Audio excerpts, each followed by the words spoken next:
Ils avaient fait le pari de Londres pour accéder plus facilement aux capitaux de la City.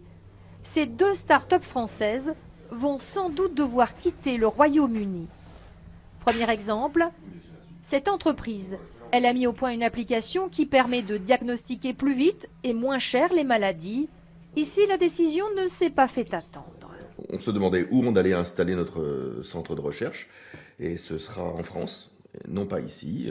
On va transférer 4 emplois en France assez rapidement, parce que nous, on dépend beaucoup des fonds européens de recherche, et on ne veut pas se retrouver coincé dans 6 mois, dans 1 an ou dans 2 ans.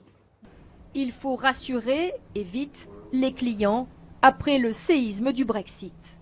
Il y a une inquiétude, une incertitude due aux changements brutaux sur les marchés financiers qui, sur le moyen long terme, ne sont absolument pas bons pour nous.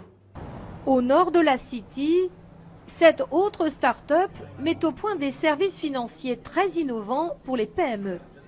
Des services qu'elle pouvait vendre sur le gigantesque marché européen, ce que l'on appelle un passeport. Mais cela pourrait bientôt être terminé. Il se peut que ce passeport européen soit annulé au cours des négociations, parce que il se peut que l'Union européenne veuille punir le Royaume-Uni et supprimer ce type de passeport.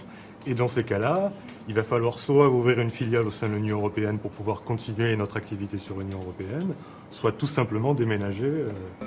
Autre problème, les 2 tiers de l'équipe sont composés d'Européens qui vont devoir demander des visas. L'équipe et les talents sont le cœur de notre métier, si vous voulez.